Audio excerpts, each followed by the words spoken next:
ವೀಕ್ಷಕರೇ, ಮಾಹಿತಿಯ ಮತ್ತೊಂದು ವಿಡಿಯೋಗೆ ಸ್ವಾಗತ. ಈಗಾಗಲೇ TRPಯಲ್ಲಿ 2ನೇ ಸ್ಥಾನವನ್ನು ಪಡೆದುಕೊಂಡಿರುವ ಲಕ್ಷ್ಮೀ ನಿವಾಸ ಧಾರಾವಾಹಿಯು ಬಹಳಷ್ಟು ಜನರಿಂದ ಮೆಚ್ಚುಗೆಯನ್ನು ಪಡೆದುಕೊಂಡಿದೆ. ಈ ಧಾರಾವಾಹಿಯಲ್ಲಿ ಬರುವ ಕೆಲವೊಂದು ಪಾತ್ರಗಳು ಪಾಸಿಟಿವ್ ಆಗಿದ್ದು ಎಲ್ಲರೂ ಮೆಚ್ಚಿಕೊಳ್ಳುವಂತಿದೆ. ಇನ್ನೂ ಕೆಲವೊಂದು ಪಾತ್ರಗಳು ಸ್ವಲ್ಪ ನೆಗೆಟಿವ್ ಶೇಡ್ನಲ್ಲಿದ್ದು ಧಾರಾವಾಹಿ ವೀಕ್ಷಕರು ಈ ಪಾತ್ರಗಳನ್ನು ನೋಡಿ ಹಿಡಿ ಶಾಪ ಹಾಕುತ್ತಾರೆ. ಆದರೆ ಆ ಪಾತ್ರಗಳು ಧಾರಾವಾಹಿ ವೀಕ್ಷಕರ ಮನಸ್ಸಲ್ಲಿ ಗಟ್ಟಿಯಾಗಿ ನಿಲ್ಲುವುದಕ್ಕೆ ಸಾಕಷ್ಟು ಪ್ರಯತ್ನ ಪಟ್ಟಿದೆ.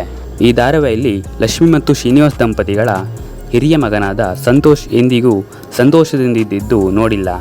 ಹಾಗೆ ಬೇರೆಯವರಿಗೂ ಸಂತೋಷದಿಂದಿರಲು ಬಿಡುತ್ತಿಲ್ಲ. ಸಂತೋಷನ ಇದೇ ವರ್ತನೆ ಕಂಡು ಧಾರಾವಾಹಿ ವೀಕ್ಷಕರು ಹಿಡಿ ಶಾಪ ಹಾಕುತ್ತಾರೆ. ಈ ಧಾರಾವಾಹಿಯಲ್ಲಿ ಸಂತೋಷ್ ಮಹಾಕೋಪಿಷ್ಟ ಮತ್ತು ಜಿಪುಣನಾಗಿರುತ್ತಾನೆ. ಮನೆಯಲ್ಲಿ ಯಾರಿಗೂ ಸಹಾಯ ಮಾಡುವುದಿಲ್ಲ, ಸೋಂಬೇರಿಯಾಗಿ ಕುಳಿತಿರುವುದು. ಇಂತಹ ಒಂದು ಪಾತ್ರಕ್ಕೆ ಜೀವ ತುಂಬುವುದು ತುಂಬಾ ಕಷ್ಟ.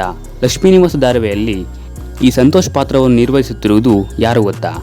ಸಂತೋಷ್ ಪಾತ್ರವನ್ನು ನಿರ್ವಹಿಸುತ್ತಿರುವುದು ಮಧು ಹೆಗ್ಡೆ. ಇವರು ಮೂಲತಃ ಶಿವಮೊಗ್ಗ ಜಿಲ್ಲೆಯ ಹೊಸನಗರದವರು. ಇವರು ನೀನಾಸಂ ಸಂಸ್ಥೆಯಲ್ಲಿ ಹಲವು ವರ್ಷ ನಟನೆ ಕಲಿತಿದ್ದಾರೆ.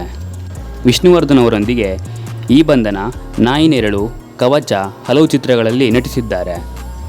ಈಗ ಲಕ್ಷ್ಮೀ ನಿವಾಸ ಧಾರಾವಾಹಿಯಲ್ಲಿ ಪ್ರೇಕ್ಷಕರಿಂದ ಉತ್ತಮ ಪ್ರತಿಕ್ರಿಯೆ ದೊರೆತಿದೆ. ಇನ್ನು ಮಧು ಹೆಗ್ಡೆಯವರ ವೈಯಕ್ತಿಕ ಜೀವನದ ಬಗ್ಗೆ ಹೇಳುವುದಾದರೆ, ಈ ಧಾರಾವಾಹಿಯ ಸಂತೋಷ್ ಪಾತ್ರಕ್ಕೆ ಮಧು ಹೆಗ್ಡೆಯವರು ತದ್ವಿರುದ್ಧವಾಗಿದ್ದಾರೆ.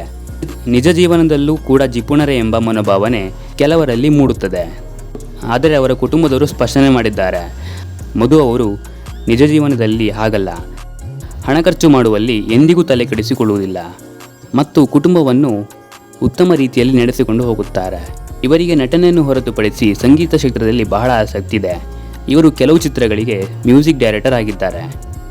ವೀಕ್ಷಕರೇ, ಇದಾಗಿತ್ತು ಇವತ್ತಿನ ವಿಡಿಯೋ ಇಷ್ಟದಲ್ಲಿ ಒಂದು ಲೈಕ್ ಮಾಡಿ ಮತ್ತು ಸಬ್ಸ್ಕ್ರೈಬ್ ಮಾಡೋದು ಮರಿಬೇಡಿ.